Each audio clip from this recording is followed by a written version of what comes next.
법은 사람을 죽이기 위해서 만들어진 것이 아니라 사람을 살리기 위해서 만들어졌습니다. 구약의 율법도 마찬가지입니다. 하나님께서 이스라엘 백성들에게 십계명을 주셨고 또 거기에 더해서 몇몇 율법들을 주셨습니다. 이 율법들의 목적은 하나님의 백성으로서의 정체성과 또 거룩함을 지키며 살도록 하나님의 백성답게 그 귀한 정체성을 유지하며 살도록 하나님께서 주신 것입니다. 그런데 어느 때부터인가 율법이 이 중요한 이 본질적인 목적을 상실한 채 이스라엘 백성들에게 강요되기 시작했습니다. 하나님께서 주신 이 선한 율법이 구원과 거룩함을 위한 그런 목적이 아니라 죄인들을 찾아서 정죄하고 처벌하는 그런 목적으로 타락해버린 것입니다. 율법 속에 담겨진 율법의 본질인 사랑과 배려, 생명과 은혜를 버리고 율법이 가지고 있는 처벌과 정죄의 기능만을 취해버린 것입니다. 하나님이 당신의 백성들에게 주신 선물인 율법이 이 은혜와 긍휼의 율법이 더 이상 선물이 아닌 정죄와 비판의 도구로 전락해버린 것입니다. 서기관과 바리새인들은 율법을 자신들의 권력을 행사하는 도구로 삼아버렸으며 구약의 율법에 더해서 자기들 스스로 여러 가지 규칙들을 만들어 거기에 더하고 더함으로써 하나님의 백성들을 억압하고 통제하는 수단으로 삼은 것입니다. 주님께서 성전에서 백성들을 가르치고 계실 때 서기관과 바리새인들이 주님 앞에 나왔습니다. 그런데 자기들만 나온 것이 아니라 어떤 한 사람을 끌고 왔습니다. 음행 중에 현행범으로 잡힌 한 여자를 그들이 주님 앞에 세운 것입니다. 선생이여, 이 여자가 간음하다가 현장에서 붙들렸나이다. 모세는 이러한 여자를 돌로 쳐 죽이라고 그렇게 명령했는데 그렇다면 선생님은 어떻게 말하시겠습니까? 레위기에는 간음과 음행에 대한 법이 수록되어 있습니다. 다양한 음행의 예를 들고 있지만 어차피 동일한 처벌의 내용을 담고 있기 때문에 한 절만 우리가 읽도록 하겠습니다. 레위기 20장 10절의 말씀입니다.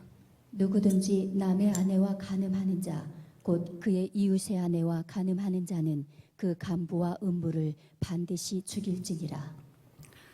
간음죄는 하나님의 백성들에게 있어서 아주 중요한 큰 죄입니다. 왜냐하면 다른 죄와 달리 이 음행의 죄는 택하신 믿음의 가정과 가문을 파괴하는 범죄이고 또 개인의 양심과 또 신앙에 관련된 그 개인의 영혼을 그 밑바닥부터 완전히 무너뜨리는 범죄요. 또 거룩한 하나님의 백성과 그 공동체를 파멸로 이끌어가는 아주 중대한 범죄이기 때문입니다. 이렇게 강하게 벌하는 이유가 신명기 22장 22절 말씀에 있습니다. 어떤 남자가 유부녀와 동침한 것이 드러나거든 그 동침한 남자와 그 여자를 둘 다 죽여 이스라엘 중에 악을 제할지니라. 이렇게 하는 이유에 대해서 성경은 거룩한 하나님의 백성 중에서 악을 제하기 위한 목적이라고 우리에게 말씀하고 있습니다. 그리고 그 뒤에는 구체적으로 음행을 저지른 두 사람 모두를 성문 밖으로 끌어내고 그들을 돌로 쳐 죽이라 이렇게 명령하고 있습니다. 지금 그런 상황 속에 있는 한 여인을 잡아서 바리새인과 서기관들이 예수님 앞에 끌고 온 것입니다. 그리고 그 여인의 이 처리 문제에 관해서 예수님께 묻고 있습니다. 어쩌면 이들은 예수님에게 이런 질문을 하면서 주님이 뭐라 하시는지 음흉한 미소를 지었을지도 모릅니다. 여러분, 이 일을 어떻게 하면 좋을까요? 사실 큰 문제가 있습니다. 만약에 주님께서 율법대로, 구약의 율법대로, 모세가 명한 대로 이 여인을 돌로 쳐 죽여야 한다고 답을 한다면 이들은 원수까지도 사랑하라고, 이웃의 잘못을 용서하라고 애타게 외쳤던 주님의 가르침을 빌미로 주님을 거짓말장이라고, 거짓 선생이라고 비난하며 정죄하려 들 것입니다. 저 사람은 입으로는, 말로는 사랑을 외치면서도 결국에는 사랑도 없고 은혜도 없는 거짓된 사람이다. 그러면 여러분, 예수님이 이 땅에 오신 이유이며 목적인 생명의 구원과 그 사랑, 이 본질적인 부분이 아주 큰 타격을 받게 되는 것입니다. 반대로 주님이 이 가늠한 여인을 용서해야 한다 이렇게 답을 하면 이들은 구약의 율법을 파괴하고 해치는 이단자로, 또 신성 모독자로 주님을 정죄하려 할 것입니다.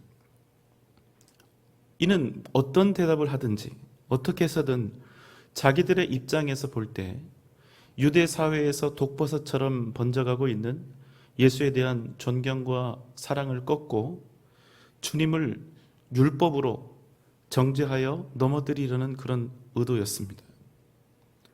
이런 악한 자들이 뱀처럼 지혜롭게 주님을 도저히 헤어나올 수 없는 그런 모순의 함정에 빠뜨리려 한 것입니다. 그 상황에 대해서 6절 전반부는 이렇게 말씀합니다. 그들이 이렇게 말함은 고발할 조건을 얻고자 하여 예수를 시험함이로라. 말씀은 그 뒤에 이어지는데 예수님께서 몸을 굽히사 손가락으로 땅에 무엇인가를 쓰기 시작하셨습니다.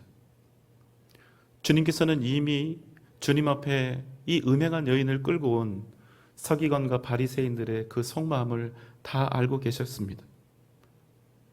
그래서 주님은 그들에게 즉각적인 대답을 하는 대신에 몸을 땅에 굽히셨습니다. 그리고 손가락으로 땅에 무엇인가를 써 내려가기 시작했습니다. 무엇이라고 쓰셨는지에 대해서 성경이 침묵하고 있기 때문에 우리는 그 내용을 모릅니다. 괜시리 그 내용에 대해서 추측하고 짐작하여 말하는 것은 옳지 않습니다. 그저 우리는 주님께서 몸을 굽히시고 손가락으로 땅에 무엇을 쓰셨다는 사실에 집중할 뿐입니다. 그 모습을 본 서기관과 바리새인들이 주님을 향해서 묻습니다. 선생이여, 지금 뭐라고 쓰고 있는 겁니까? 지금 몸을 굽혀서 무슨 행동을 하고 있는 겁니까? 7절로 9절의 말씀입니다. 그들이 묻기를 맞이 아니하는지라. 이에 일어나 이르시되 너희 중에 죄 없는 자가 먼저 돌로 치라 하시고 다시 몸을 굽혀 손가락으로 땅에 쓰시니 그들이 이 말씀을 듣고 양심의 가책을 느껴 어른으로 시작하여 젊은이까지 하나씩 나가고 오직 예수와 그 가운데 섰는 여자만 남았더라. 주님께서 일어나셨습니다.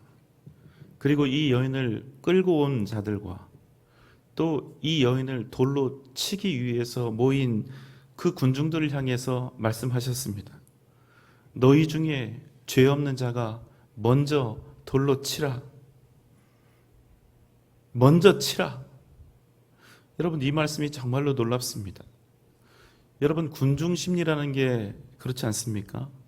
누가 먼저 처음 시작을 하면 어느덧 한 사람, 두 사람 그 일에 동참하기 시작하고 결국에는 전체가 함께 그것이 옳은지 그른지도 잘 살피지 않은 채 모두가 더불어 행하게 되는 것 아닙니까? 그런데 주님께서 먼저 치라고 하신 것입니다. 누가 먼저입니까?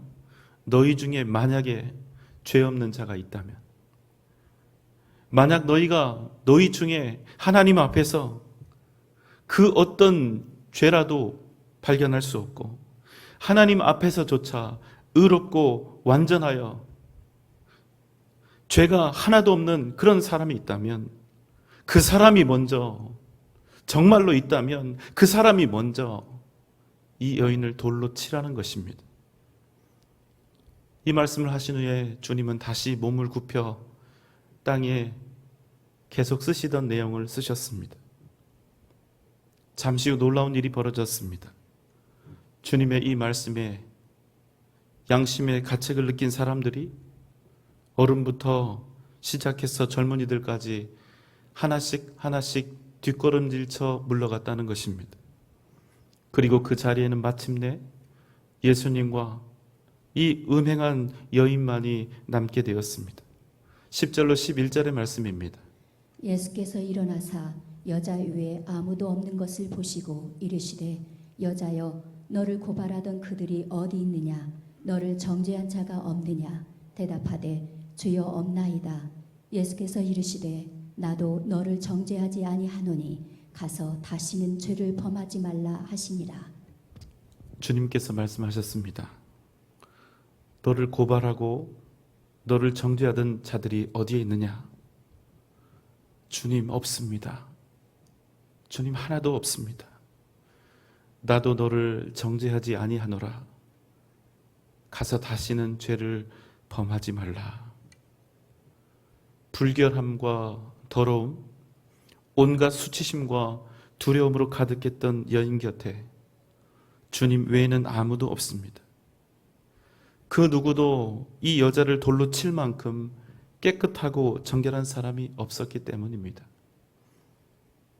이 세상에서 누가 다른 사람을 정죄할 수 있을 만큼 의로울 수가 있단 말입니까?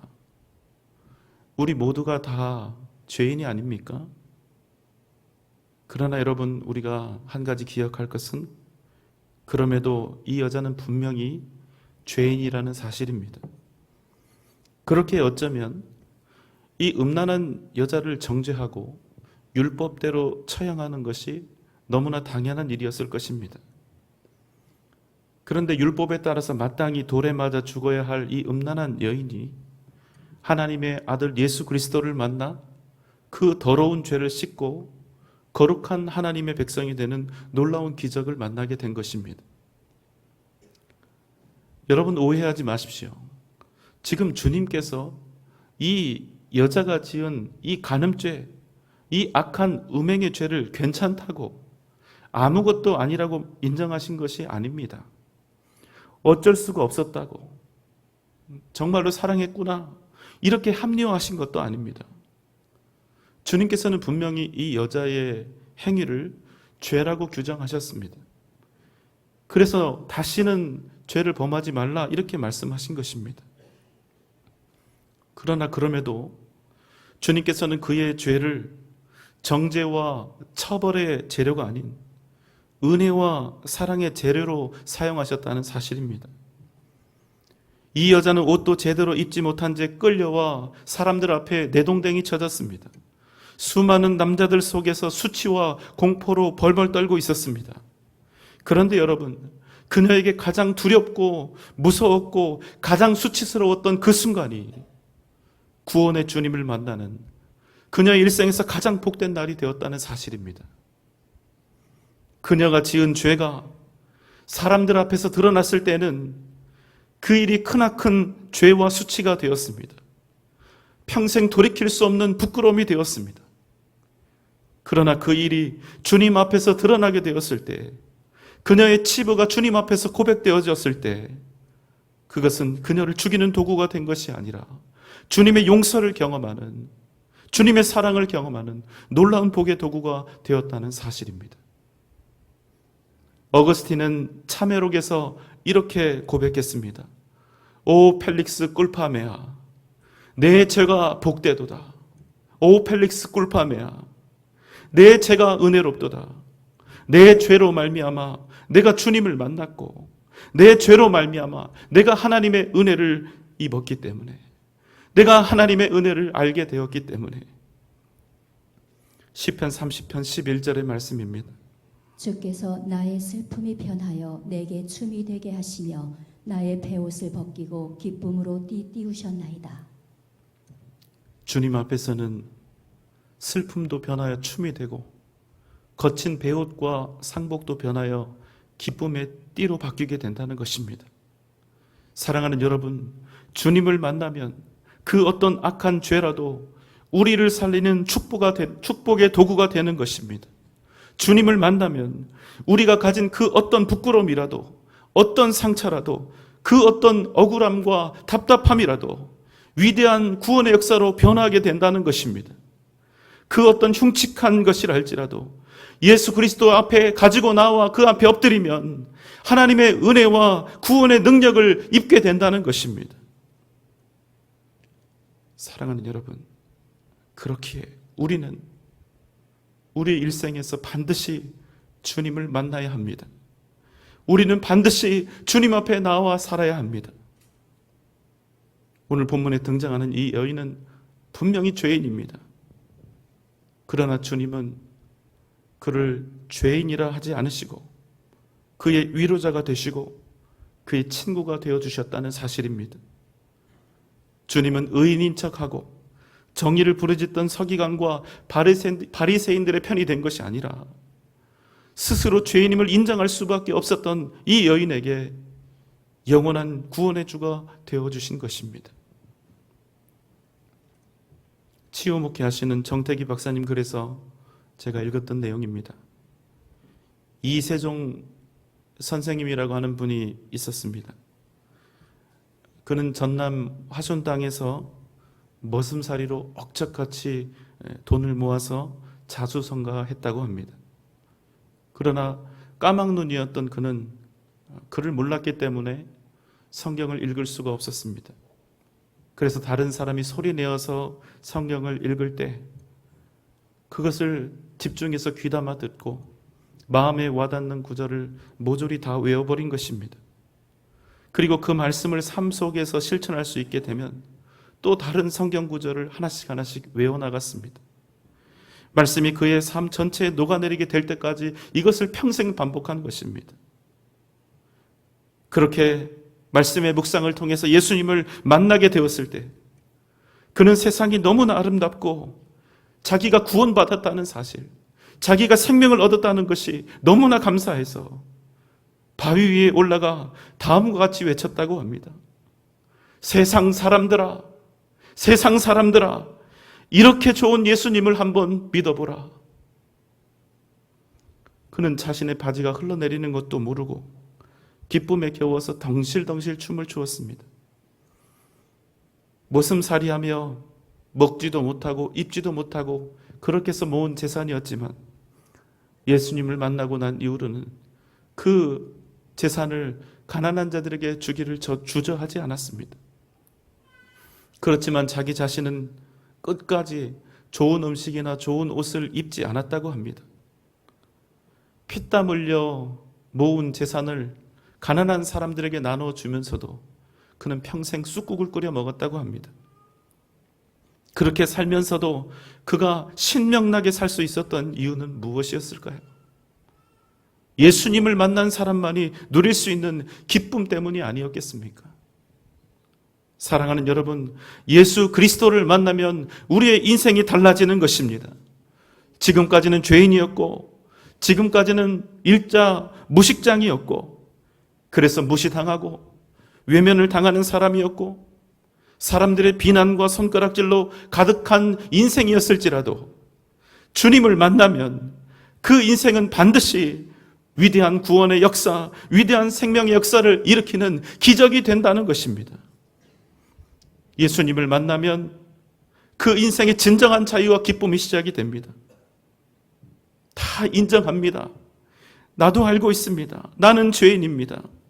나는 가난하고 나는 연약하고 나는 부족합니다. 내가 이것을 다 알고 인정하고 있습니다. 게다가 나는 악하기도 하고 게으르기도 하고 탐욕적입니다. 그러나 나는 행복합니다. 나는 만족합니다. 그러나 나에게는 소망이 있습니다. 왜냐하면 이런 나를, 그럼에도 이런 나를 주님께서 정죄하지 않으시고 그럼에도 불구하고 사랑하시기 때문입니다. 예수님을 만나면, 예수님을 의지하고 오직 예수님을 구하는 인생을 살면 정죄가 아닌 치유와 회복, 기적의 역사가 우리 가운데 나타나게 되는 것입니다. 어떤 어려움이 닥쳐와도, 어떤 시련이 나를 뒤엎어도 내가 하나님의 사랑을 받았기 때문에, 내가 주님의 은혜를 입은 사람이기 때문에 그 어떤 고난이라 할지라도 나는 이겨낼 수 있다, 이런 소망이 생기게 된다는 것입니다. 마태복음 11장 28절의 말씀입니다. 수고하고 무거운 짐진 자들아 다 내게로 오라. 내가 너희를 쉬게 하리라. 사랑하는 여러분, 우리는 주님 앞에 나아가야 합니다.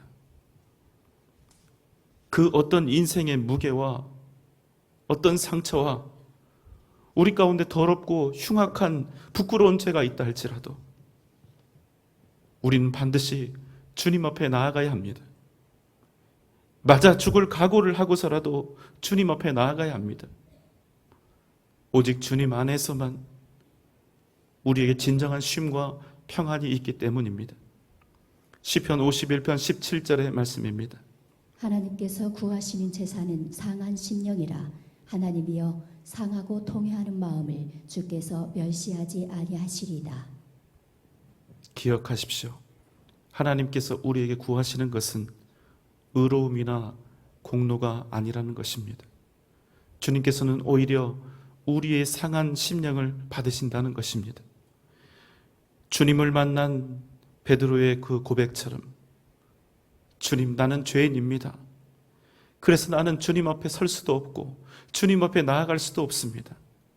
주님, 나를 떠나소서. 이런 상하고 통회하는 그 마음을 주님께서 기뻐하신다는 것입니다.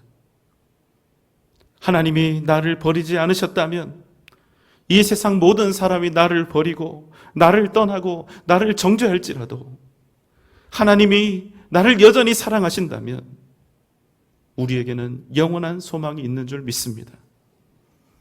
우리가 그 어떤 사망의 음침한 골짜기, 절망과 그 깊은 상처 속에서 고통 가운데 헤맬지라도 하나님은 반드시 우리 인생에 오셔서 우리를 반드시 구해내고야 말 것이기 때문입니다. 여러분 믿습니까? 여러분 어쩌면 지금 이 가운데 어떤 분들이 가진 그 시련과 고통은 도저히 말로는 표현할 수 없을 만큼 클 것입니다. 어떤 분들의 인생은 어떻게 그렇게 아플 수가 있는지, 어떻게 그렇게 힘겨울 수가 있는지, 어떻게 그런 쓰라린 상처와 아픔을 가지고 오늘 여기까지 살아올 수 있었는지, 어떻게 그렇게 큰 죄책감을 가지고 여기까지 달려왔는지, 도저히 해결 방법이 없을 것처럼 보이는 그런 인생을 살고 있는 분도 있을지 모릅니다. 그럼에도 사랑하는 여러분, 한 가지 분명한 진리가 있습니다. 그것은 우리 주님은 우리가 가진 그 어떤 문제보다, 그 어떤 죄악보다, 그 어떤 아픔과 상처보다 훨씬 더 크고 위대하신 분이라는 사실입니다. 예수님을 만나고 우리가 하나님의 자녀가 된 이상 죽음이 우리 인생의 끝이 아니라 오히려 우리에게 천국의 문을 여는 열쇠가 된 것처럼 우리가 인생에서 만나는 절망과 아픔도 결코 우리 인생의 종말이 될 수 없다는 것입니다. 우리는 예수 안에서 다시 일어날 수 있습니다. 우리는 예수님이 계시기 때문에 절대로 포기할 수 없습니다. 세상의 그 어떤 정죄도, 우리를 향한 그 어떤 손가락질도 더 이상 두렵지 않습니다. 주님이 나를 정죄하시지 않는데 감히 그 누가 나를 정죄할 수 있다는 말입니까? 주님이 내 편이 되시면 우리는 어떤 시련과 고난도 반드시 이길 수가 있는 것입니다. 주님께서 나의 죄를 대신 지시고 십자가에서 그 생명으로 그 보혈로 우리를 정결케 하셨는데 그 무엇이 우리를 그리스도의 사랑에서 끊을 수가 있다는 말씀입니까? 로마서 8장 35절과 39절의 말씀입니다. 누가 우리를 그리스도의 사랑에서 끊으리요? 환난이나 곤고나 박해나 기근이나 적신이나 위험이나 칼이랴. 높음이나 깊음이나 다른 어떤 피조물이라도 우리를 우리 주 그리스도 예수 안에 있는 하나님의 사랑에서 끊을 수 없으리라. 아멘. 사랑하는 여러분, 오늘 이 시간 우리에게 진정한 자유와 구원의 은혜를 주시는 주님 앞에 온전히 다시 한번 믿음으로 겸손하게 나아가는 은혜가 저와 여러분 가운데 있기를 소망합니다. 그 어떤 세상의 날카로운 시선이나 무자비한 손가락질도, 세상 그 어떤 치명적인 고통과 환난이 우리에게 있다 할지라도 주님을 만나면 다 해결될 줄 믿습니다. 주님을 의지하면 반드시 풀어지게 될 줄 믿습니다. 더욱더 주님 앞에 간절한 마음으로 나아가는 저와 여러분, 인생의 모든 짐과 무거운 죄를 주님의 십자가 앞에 내려놓고 참된 자유와 구원의 기쁨을 누리며 살아가는 저와 여러분의 복된 삶이 되시기를 주님의 이름으로 축원합니다.